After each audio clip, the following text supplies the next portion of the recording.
Welcome to the Skeptic Zone, the podcast from Australia for science and reason.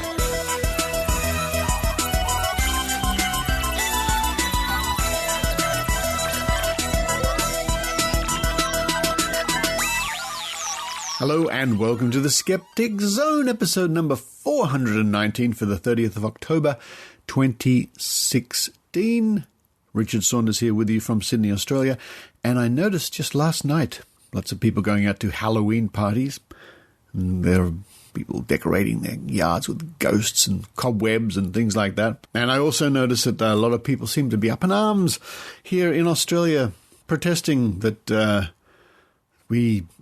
some of us, a lot of people, are celebrating Halloween or dressing up as ghosts and doing all this sort of thing. And I'm sure they're protesting that while wearing their blue jeans, listening to rock and roll, just having seen a superhero movie with electric light bulbs. We can make the argument, oh, this is terrible, this is an American cultural thing in Australia, this is un-Australian. Really? While they're watching their TV sets? I think it's a bit silly. I like Halloween, it's a lot of fun, and the kids love it too. So what the hell? I think the hell reference, Halloween. Coming up on this week's show, an important story. What an important story from our friends at Australia's Science Channel, australiascience.tv. Heidi Robertson, the raw skeptic from the Northern Rivers Vaccination Supporters, will interview Dr. Paul Willis from Australia's Science Channel, as they've just put out a very, very important story about people seeking alternative cures to cancer and the startling lack of good data on the subject. How many people do it exactly? What is their survival rate? What is their mortality rate? This is very important because there is a percentage of cancer sufferers. Conventional treatment can absolutely help them, but they've been convinced to give it up through misinformation or fear or whatever. Coming up at the top of the show, Heidi Robertson interviews Dr. Paul Willis, and we'll play the audio from the information video produced by the good people at Australia's Science Channel. And then after the break, it's more from Eran Segev, the president of Australian Skeptics, and of course his segment on the Skeptic Zone, Grain of Salt. This week, again, direct from QED in Manchester, Question, Explore, Discover, the convention that I've been to twice, and it's a fantastic convention. Oh, I know right as I speak these words, the SciCon is in Las Vegas. I'm sorry I can't be there either. Anyway, Eran interviews Cara Santa Maria from The Skeptic's Guide to the Universe and the Talk Nerdy podcast and many other things. Find out her story, why she's at QED, a bit more about Cara Santa Maria. Now here's a note from our friends at Think Inc. at thinkinc.org, the people who bring you interesting and fascinating speakers. Think Inc. are proud to present an evening with Dr. Lisa Randall. Here, this world-renowned physicist discussed the hidden dimensions of our universe, the balance between creative and critical thought in science, and the importance of empowering girls and young women's scientific interests and pursuits. An evening with Dr. Lisa Randall will be touring Australia Thursday the 17th of November in Brisbane, Friday the 18th of November in Melbourne, and Saturday the 19th of November in Sydney. thinkinc.org.au for more information, and we'll have a bit more news about Think Inc. a little bit later on in the show. There'll be some more loose ends to tie up at the end of the show, but for now it's time for me to run downstairs, put some sourdough bread in the toaster, and indulge myself with something I rarely have, but I love, which is peanut butter and chocolate spread. When I was a little kid here in Australia, that was marketed under the brand name of Kugel, or the product name of Kugel. Don't know which company put that out, but that's what I knew it as. It's pretty hard to find these days. A few years ago, they tried to bring it out again, and they called it Nuts About Chocolate, which I didn't think was a great name, but it's pretty hard to find. Everybody loves Nutella, you see. and I can't stand it because I have a problem with hazelnuts. So that doesn't get very far with me, but peanuts and chocolate? While I do that, I hope you enjoy The Skeptic Zone.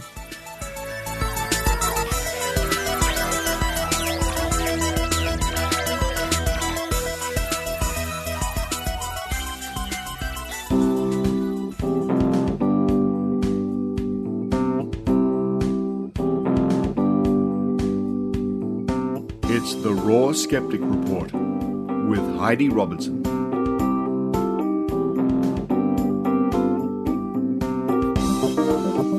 Hello everyone, Heidi Robertson here, and today on the Raw Skeptic Report I'll be chatting to Dr. Paul Willis from Australia's Science Channel.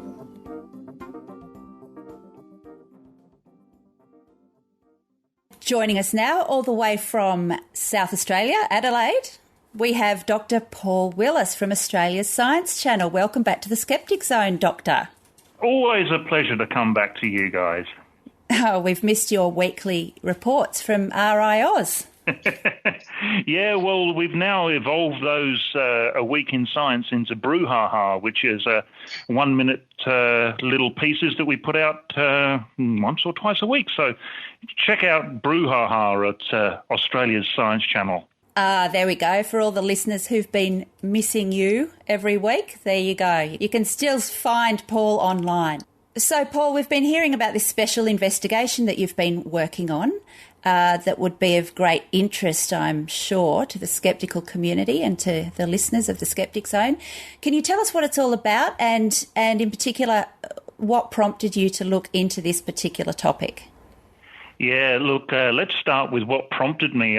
My partner is a breast cancer researcher, and earlier this year she lamented that at one of the surgical meetings that she attends where they can get new material, that one of the surgeons was lamenting that a woman had presented with an advanced breast cancer that they couldn't do anything with, and that this same woman had been diagnosed 18 months earlier and decided not to have any conventional treatment, and instead she pursued some alternative treatments. All that happened was that her case got worse and worse to the point where it was untreatable when she re-presented back at the hospital. And so we started from that point and wanted to know, well, okay, so how many people do this? And that's where we ran into the very real problem of no one really knows because no data is kept. Essentially, if you are diagnosed with any cancer, that has to be recorded. And if you go through a conventional treatment, they have to record what they give you and what happens to you. But if you decide that you don't want to have a conventional treatment, then there's no records kept as to what you do and what happens to you. And so we thought, that sounds a bit odd. And how big is this problem? Well, because there's no data, that means that the literature is incredibly thin. But what we were able to work out is that it's probably around between 3 and 5% of cancer diagnoses that don't show up for conventional treatment. So if you multiply the figures out, that means that of the 130,466 new diagnoses of cancer expected in Australia this year, of those, over 5,000 people will not pursue conventional treatment. Most of those will assumedly be pursuing alternative treatments. And of those 5,000 people, we can expect about 1,000 a year to die prematurely because they haven't had appropriate treatment for their cancer. So, as I said, we have to be cautious with those figures because there are no records kept. And intriguingly, when I've talked this out with other people who are researchers and practitioners in the area of cancer, they are actually surprised that we chose a figure of 4%. They said it's probably much higher than that. In fact, one said it could be as high as 20%. Wow. So those figures based on a pretty conservative estimate, that means that we're talking about a problem comparable to the national road toll. That's what really got me about this story. That really grabbed my attention straight away, because you were saying that the number of deaths in Australia as a result of people seeking alternative rather than conventional cancer treatments could be about the same number every year as that of our national road toll. That is an absolutely frightening thought. Yeah, and the problem is we really don't know because there are no records kept.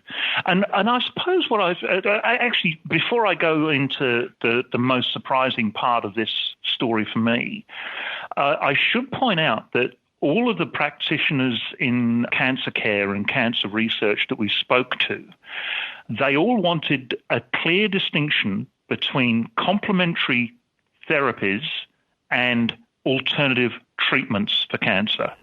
Right. They're all in favour of patients exploring complementary therapies to assist them on their journey through cancer with conventional therapies. The only thing they ask there is that you inform your doctor what you're trying, just in case there's any contradictions and counteractions among those particular treatments.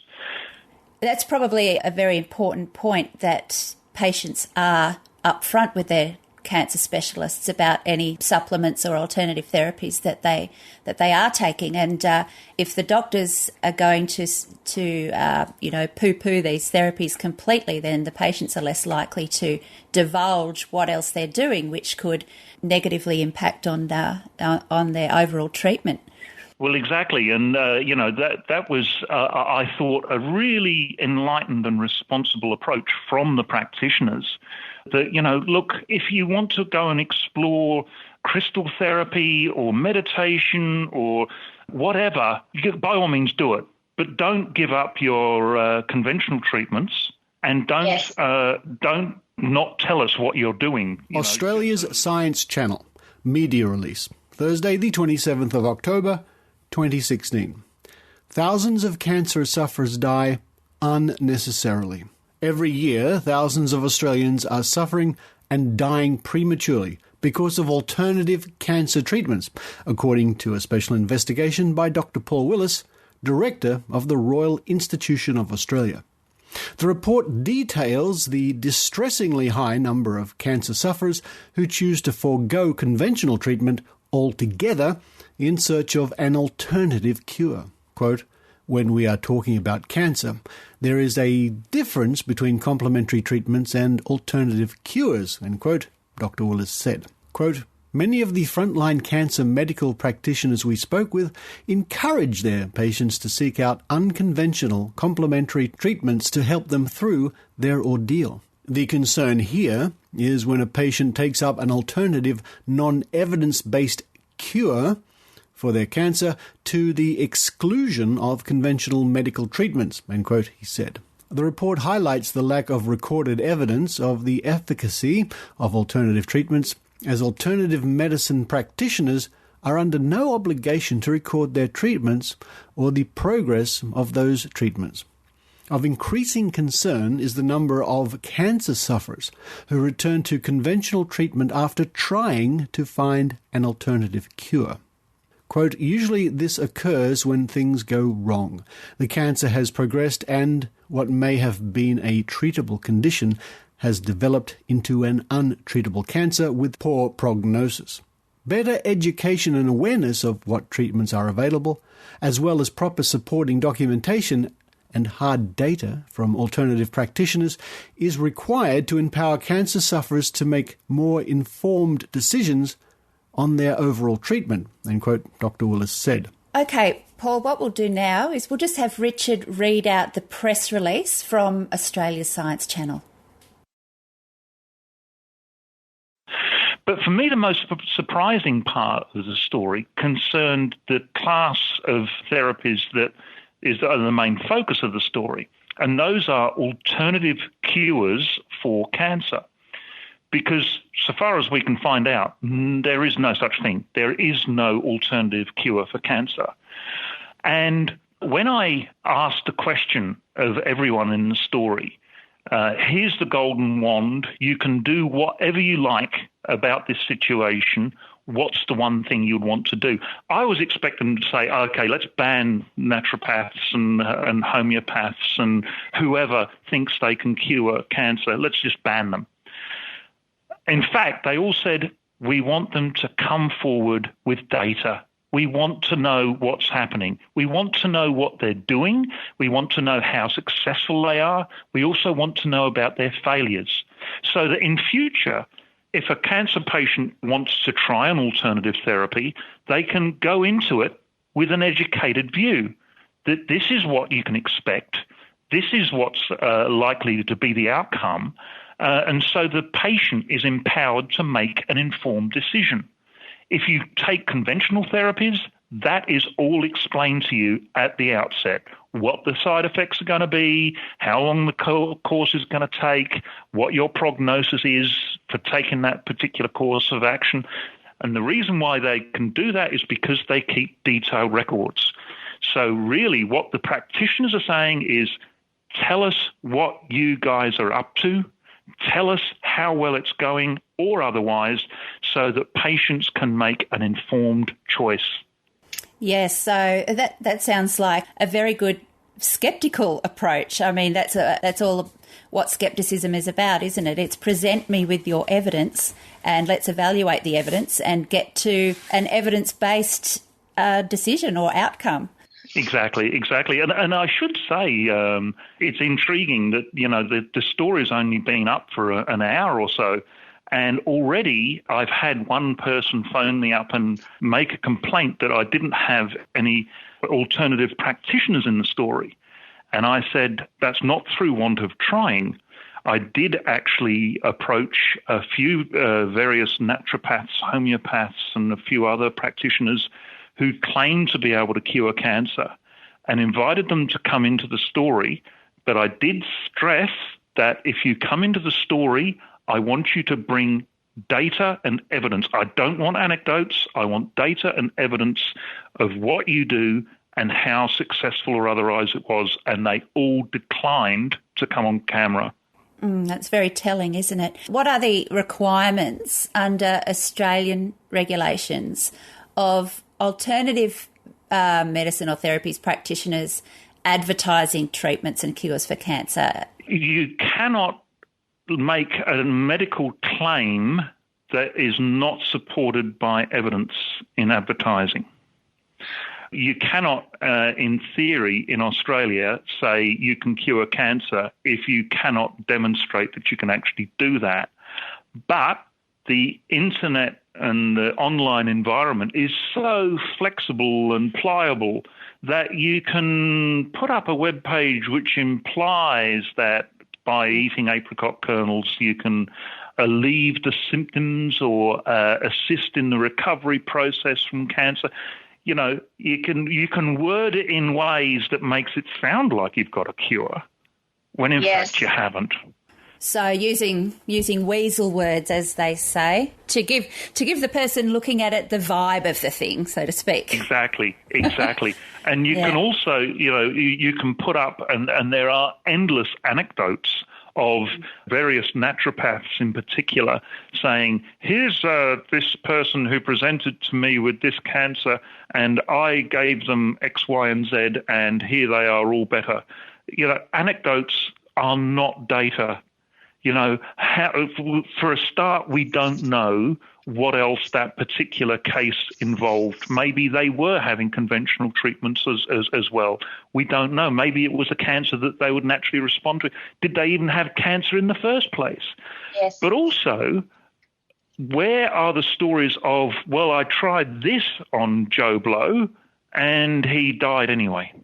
Yes. It's as important to record your failures as it is to record your successes in order to be able to make a realistic assessment as to the efficacy of any treatment that you want to put forward. Recently, Jess Ainscough and her mother both succumbed to their cancers by not only foregoing conventional medicine but actually promoting the alternative therapies amongst a huge, huge following. And so I guess that's another thing where social media has had a big influence on this, would you say? Yeah, and up front in the story, the point's made that this is probably getting worse as a situation, largely because of social media and access to not only proposed alternative therapies, but also to case studies of people who think that they have been cured by alternative cures. And we go into a few of the higher profile versions there. We look at Steve Jobs. We do look at Jessica Amesco and her mother Sharon.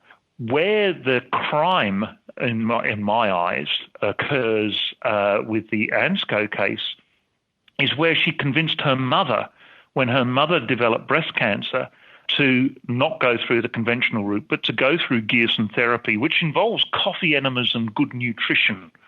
Mm. And the assessment from practitioners in breast cancer is that if Jessica's mum, Sharon, had gone through conventional therapies, they probably could have cured her particular type of cancer.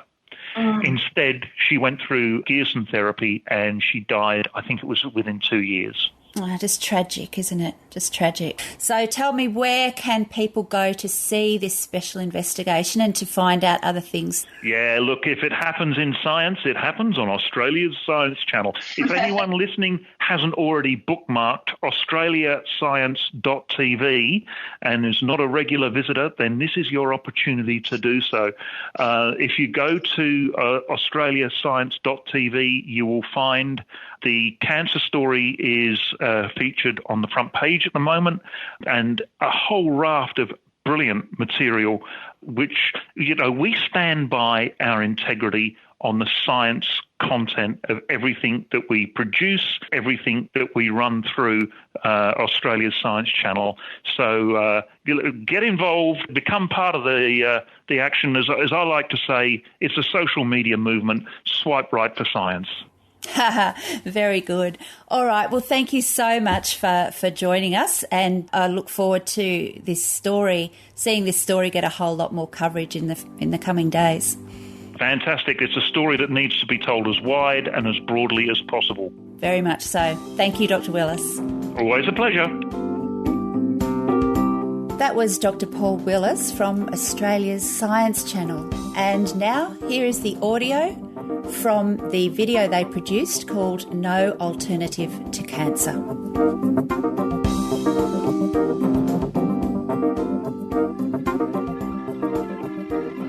Last year, 1,207 Australians were killed on our roads. It's a national tragedy.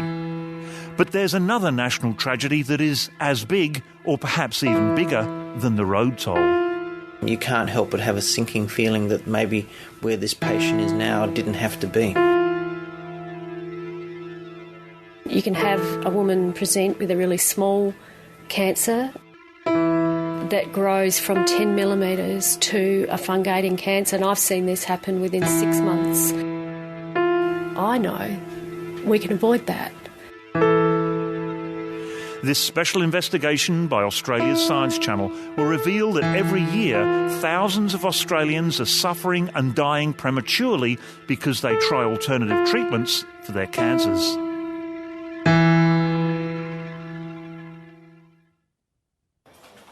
Karen Redman is the breast care nurse practitioner at the Queen Elizabeth Hospital in Adelaide, where she nurses women with breast cancer.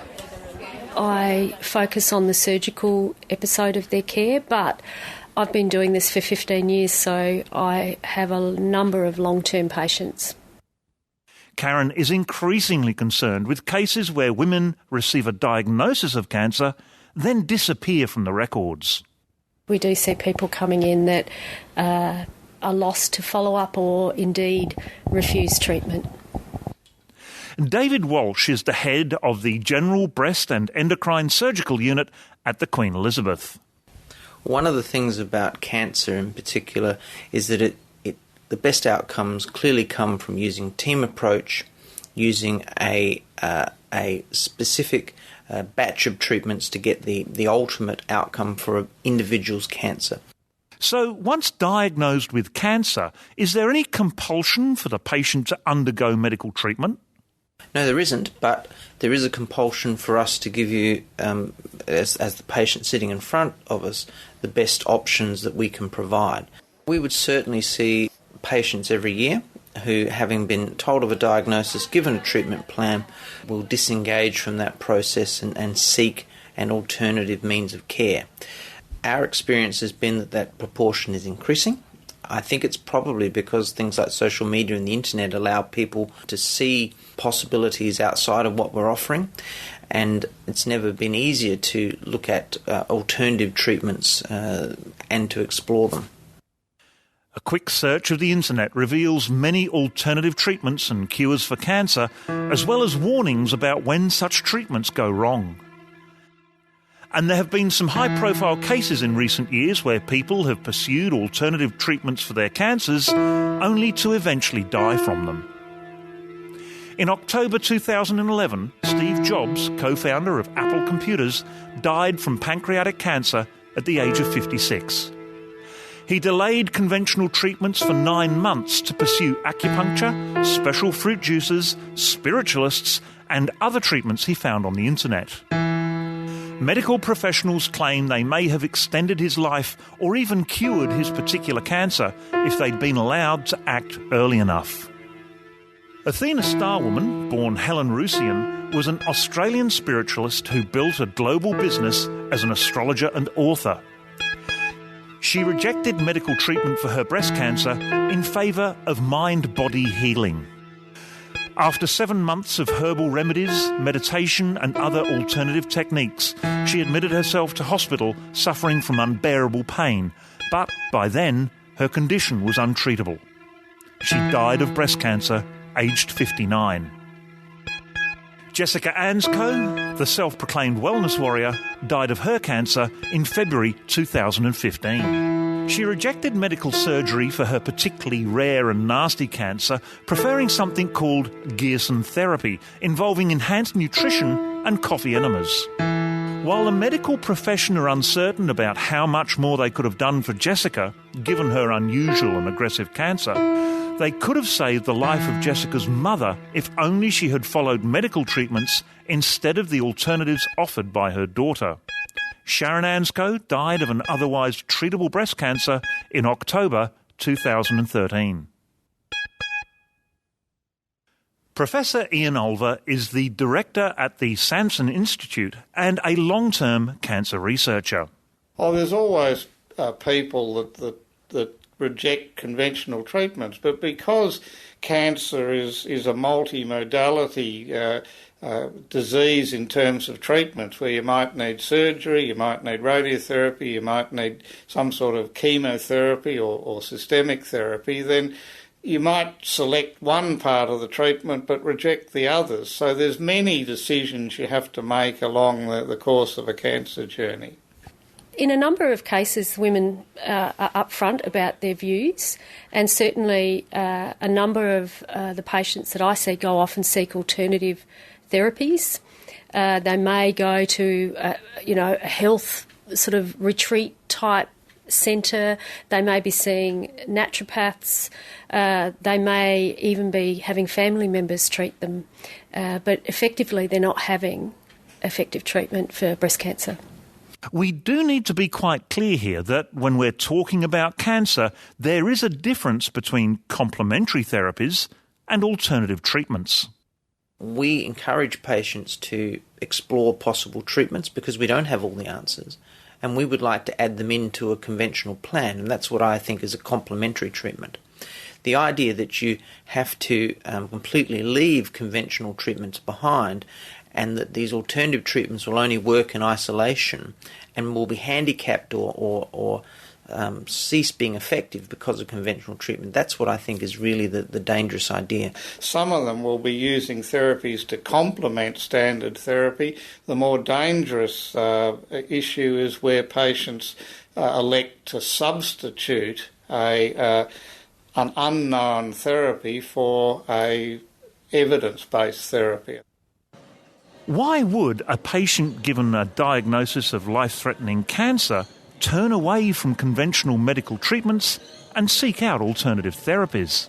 I've come to Macquarie University to meet Associate Professor Maria Kangas, who has conducted extensive research around the psychology of cancer patients. There's a multitude of factors as to why that may be the case. We don't have a lot of research in the field.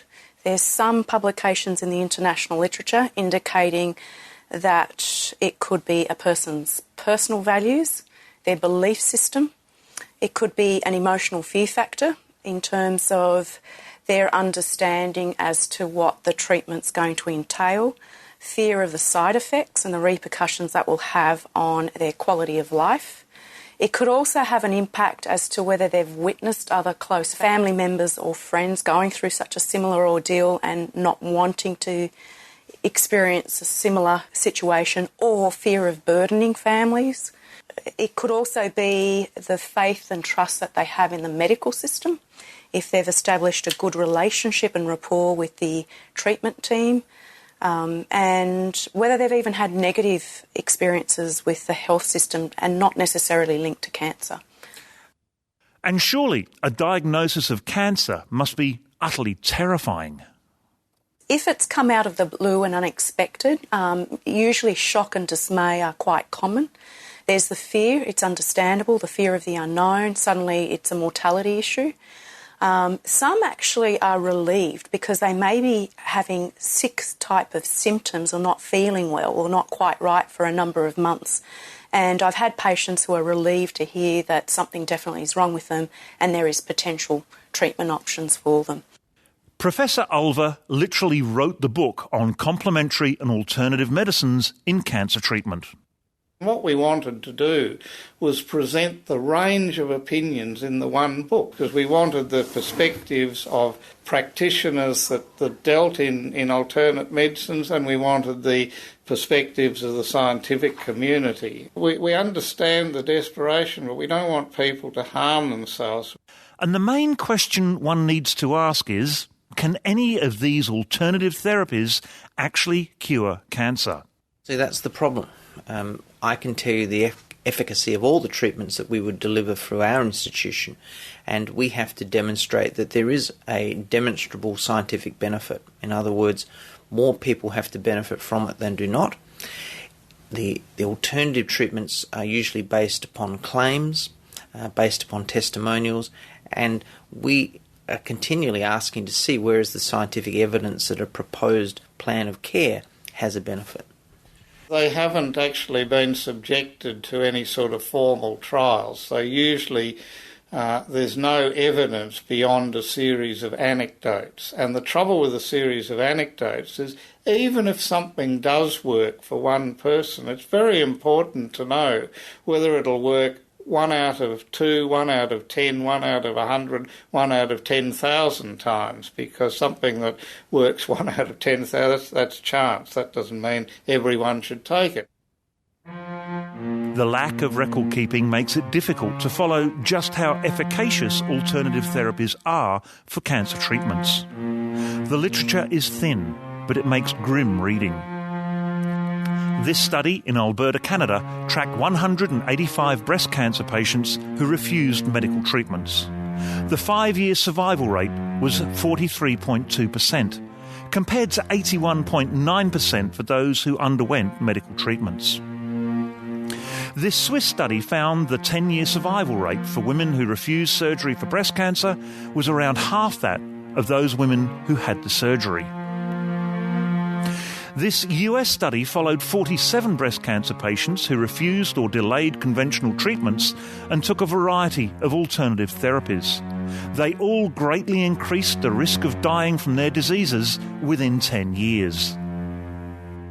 That maps on nicely into my understanding of the international literature on this, where, again, it confirms there is not that much a prospective record keeping, and when they do take up alternative treatments, what is their underlying motivation, and what proportion then come back to conventional treatment when it doesn't work.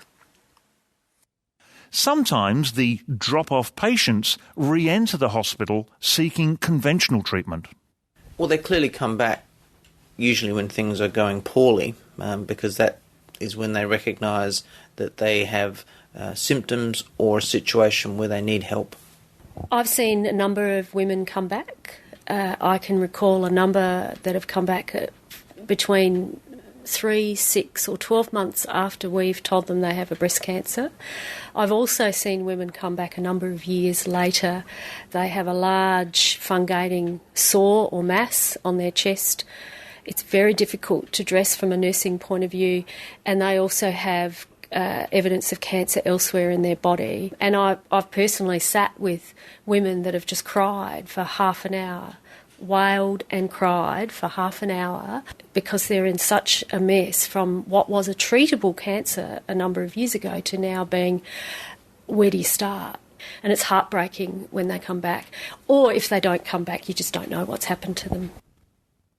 So how big is this problem? I'd anticipate between 3 and 5%, and that's a bit of a guesstimate. We don't have accurate numbers, but based on the people I've seen over those years, I'd guess it'd be around there. Once again, the lack of record keeping makes it difficult to track just how big the problem is. But if between 3 and 5% of women diagnosed with breast cancer do not show up for conventional treatments, that will be around 643 women of the estimated 16,084 new cases of breast cancer diagnosed in Australia in 2016. If these proportions hold true across all of the 130,466 new cancers estimated to be diagnosed in 2016, then around 5,218 cases will not receive appropriate treatments. This may lead to around 1,000 premature deaths every year. Perhaps surprisingly, none of the researchers and cancer workers we spoke to want to see a banning of dubious alternative cancer treatments or making conventional treatments compulsory. So it's one thing for me to say I've got 15 years' experience in cancer care, and yes, I've seen these people and I believe these treatments don't work. If you had properly constructed randomised controlled trials, for example, you'd be able to have really strong evidence. What we don't have any evidence around whether these treatments work or don't, apart from our expert opinion, which is quite strong. I think that ultimately what an individual has for their cancer care is up to them, and they will have their own views and styles that suit them, and situations will change. What I'm really saying is not to compel anyone to not do something or do something, but I'm really saying that if you are offering cancer treatments, then you should be able to give data about your outcomes, not just 1 or 2 cases, not just your successful cases, but really produce the evidence, as we do in the conventional care system, to show that this treatment is of benefit. So I think rather than get rid of something or ban something, I think it's a matter of empowering the consumer, if you like, by making them more aware of the sort of choices they have. But make no mistake, there is no alternative cure for cancer, and wasting time trying to find one is all too often a fatal mistake.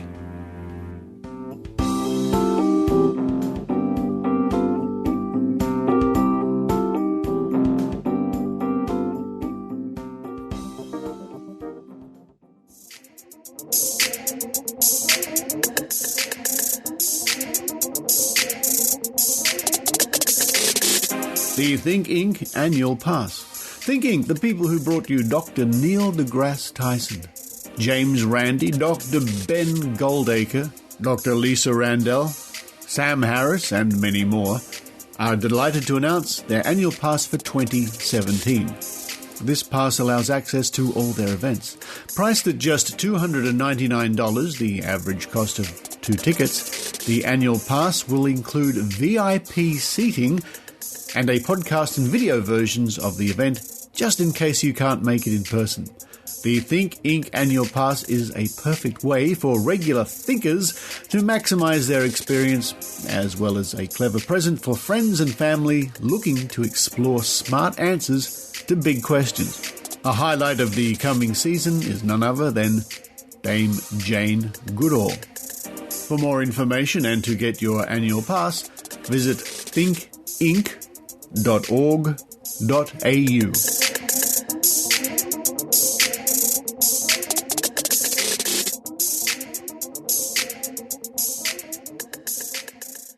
Grain of salt, grain of salt, grain of salt.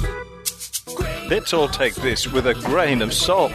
Here's Iran Segev. Grain of salt now, grain of salt, you gotta take it with a... Wait, what are we doing? Okay, well, I'm just going to ask you some questions. You're being interviewed. I know you're being used to... I can do that. You're used to being on the other side of Cara Santa Maria. Hi. Hello, how are you? I'm good. I just talked over you when you said my name. I feel bad. Cara Santa Maria. You pronounce it right. I usually give Brits and Aussies a pass because they call me Cara.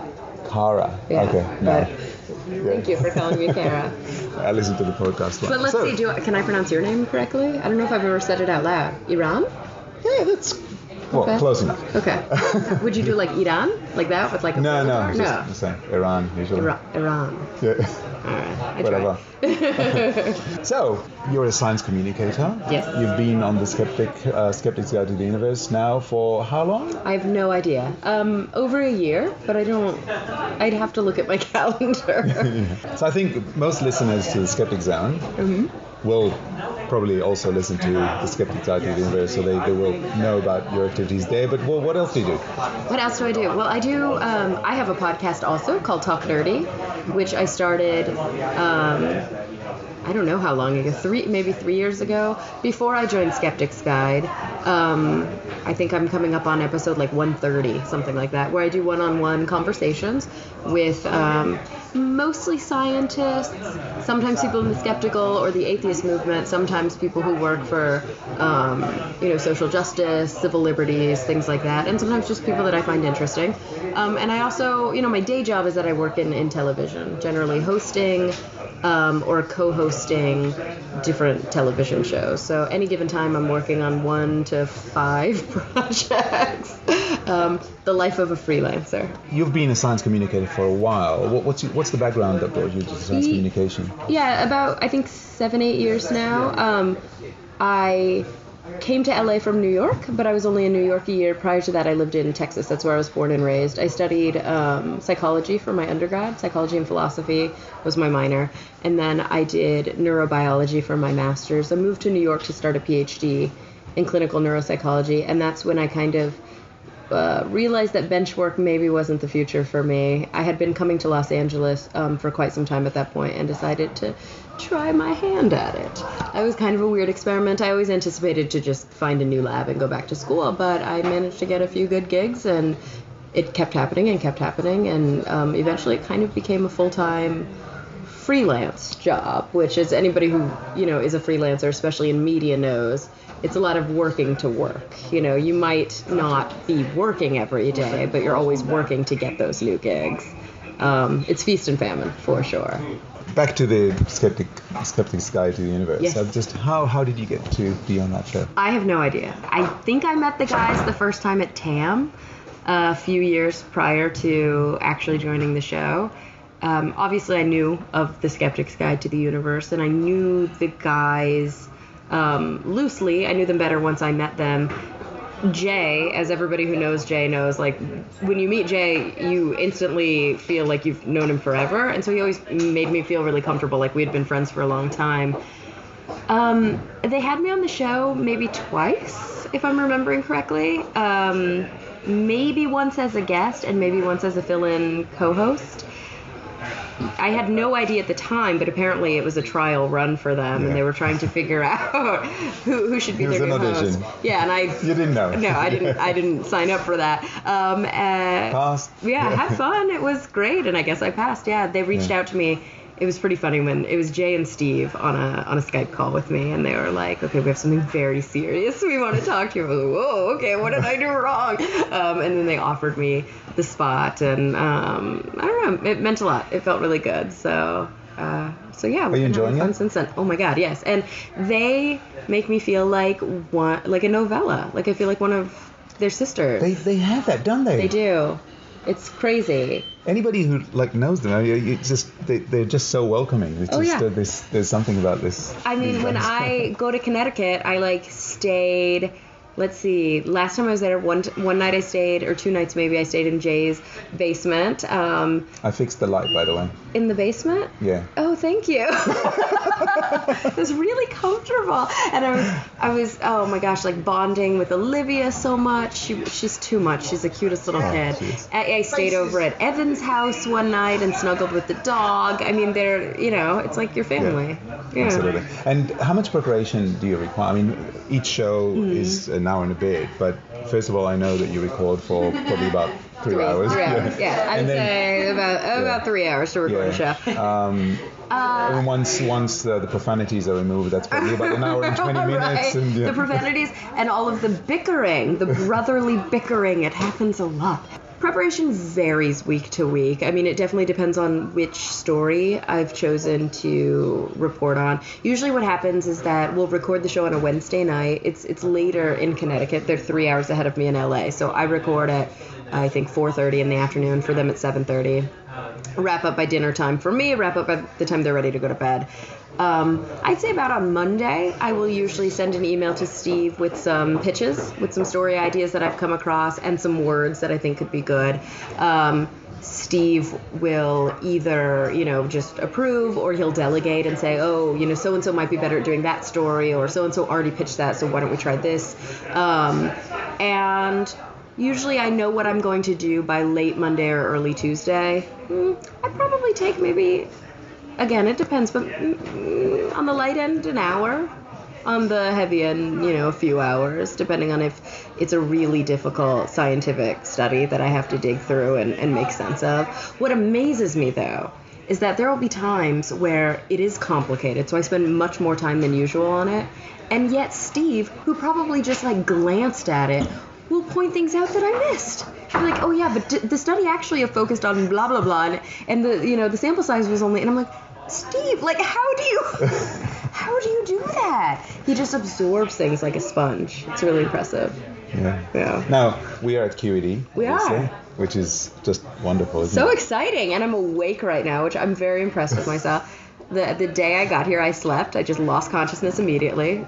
Also the next day. So I'm glad to be on the schedule. Manchester's beautiful. It's really nice, isn't I like it. Yeah. It rains here. Yeah. That's not a thing in LA. It's actually quite welcome for me. I enjoy the rain a lot. Yeah, it's also a bit cold at the moment. But I like that. Yeah, It's 72 and sunny. I shouldn't complain. I live in the best part of the world, I think. But there are people who go crazy when they come to LA because there are no seasons.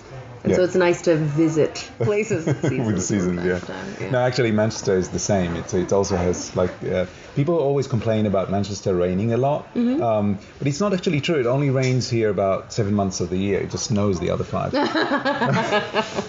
I used to live here. That's why I feel, a little bit. A kinship with it, yeah.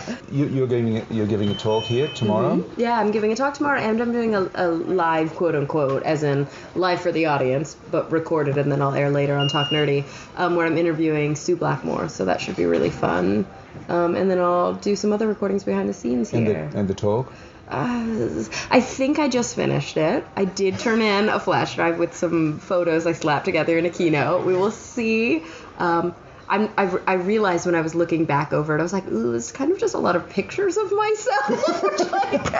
So what did you talk about? Well, I thought a good part would be to introduce myself to the skeptic community here in England. And so I did want to make sure that I didn't just start talking about things with no context and they're like, who is this broad, So I start by introducing who I am, what I do, and kind of the concept of a science communicator, because I think for some people that's a weird career, and maybe they don't fully understand what it entails. And then I talk a little bit about the American media landscape and some of the struggles and the uphill, battles that we fight trying to get good science programming on air there. And then some of the kind of tricks of the trade of how to do proper science communication. I tend to try to keep my talks on the short end. You know, if I'm allocated an hour for a talk, I try to only talk for 30 or 40 minutes because I think that the best content comes in the Q&A. And so a lot of times I kind of want the audience to guide how I don't like talking at people. I like communicating with people. So we'll see how that goes.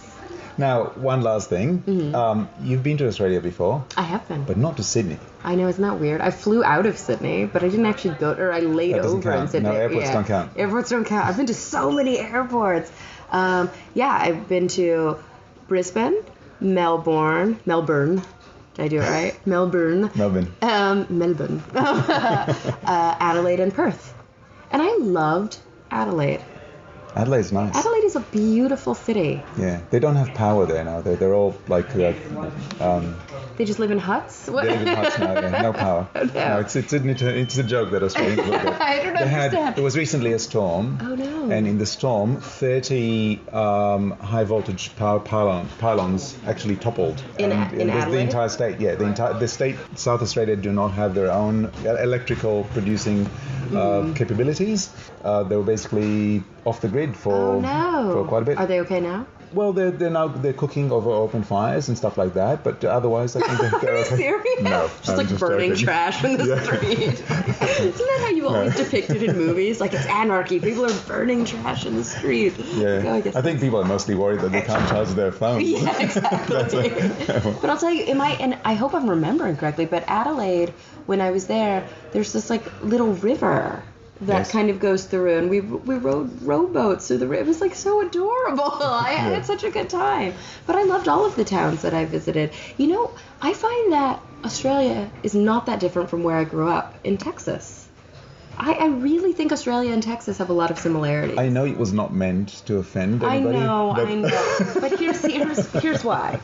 There's a big kind of blue-collar engineering, oil, gas, geology area in Australia, right? Especially in like Perth. That's a place where you see a lot of similarities in the education and the jobs of the people who work there.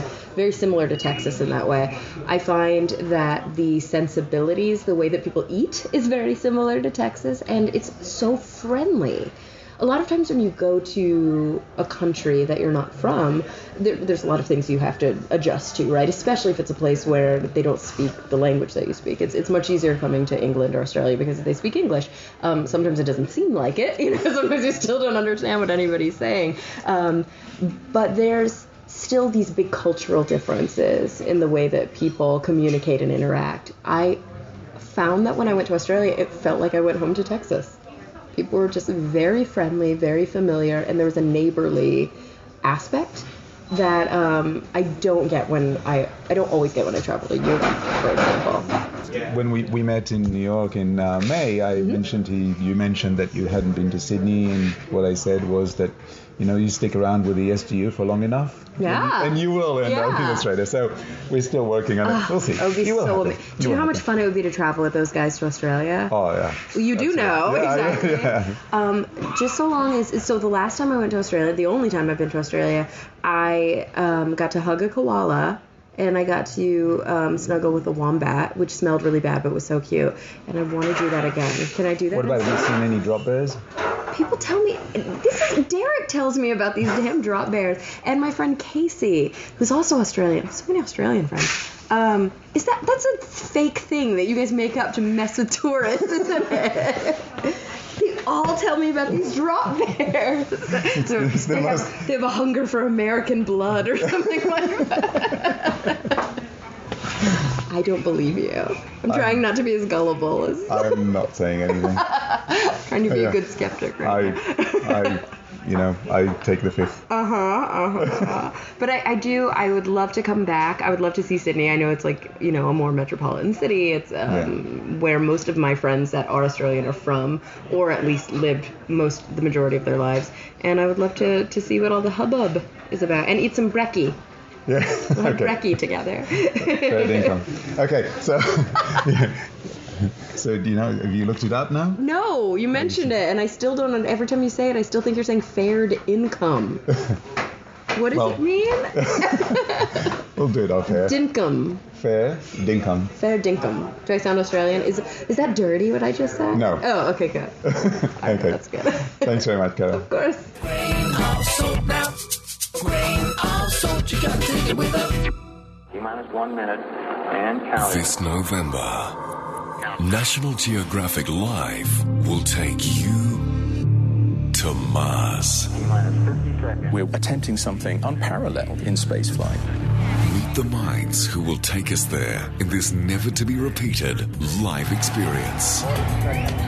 The biggest thing for humanity is to go to Mars. Apollo legend Buzz Aldrin joins the world's leading authorities live on stage, touring Melbourne, Sydney and Canberra this November with host Ray Martin. Featuring stunning images from global space agencies and spectacular imagery from National Geographic's groundbreaking new series, Mars.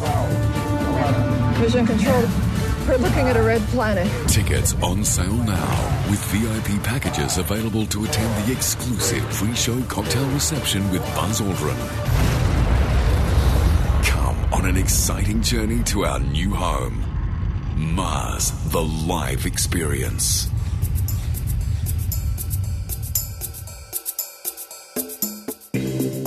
Mars, the live experience. 4th of November, Melbourne Town Hall. 6th of November, Hordern Pavilion, Sydney. And the 7th of November, Llewellyn Hall in Canberra.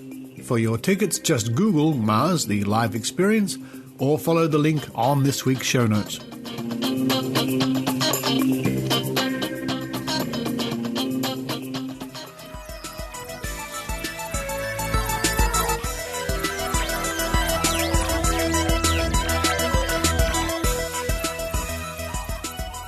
Thank you for listening to The Skeptic Zone. Next week, more from QED in Manchester with Iran Segev. And I think it's a bit of a Dr. Karl special. We'll be playing Iran's interview with Dr. Karl, and also an interview or a session Dr. Karl did with Maynard in the early 90s. I think about 1991 or so. A quarter of a century ago.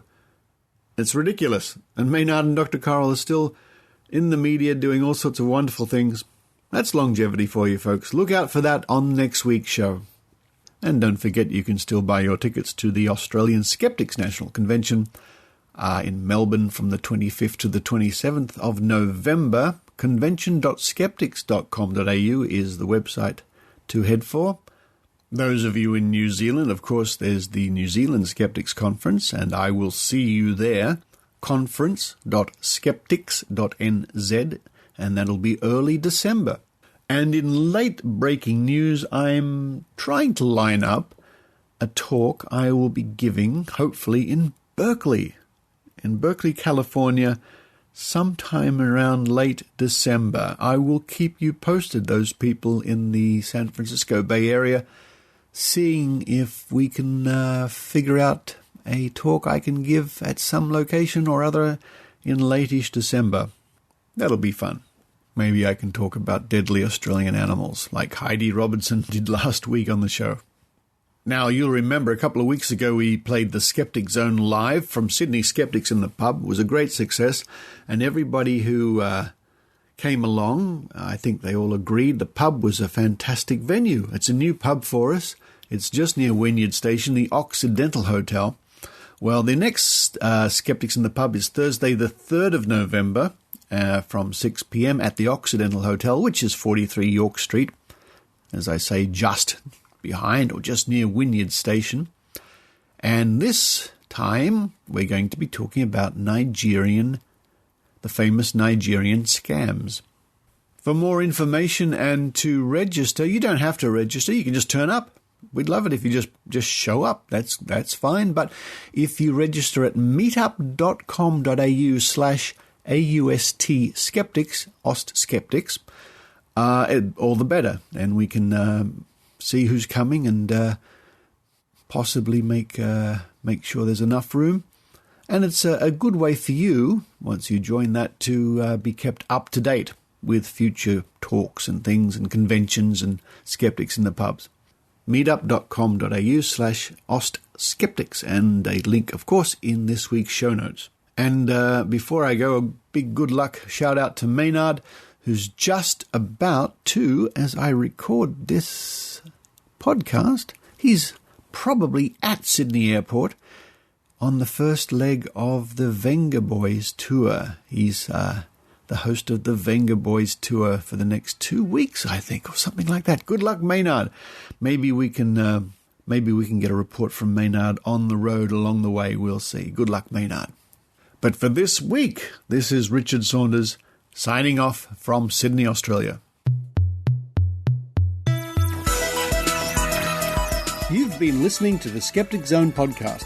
Visit our website at www.skepticzone.tv for contacts, an archive of all episodes since 2008, and our online store. Please support the Skeptic Zone by following us on Twitter at Skeptic Zone, liking us on Facebook, and leaving a review on iTunes. You can also show your support by subscribing via PayPal for as little as 99 cents a week. The Skeptic Zone is an independent production. The views and opinions expressed on the Skeptic Zone are not necessarily those of Australian Skeptics Inc. or any other skeptical organisation.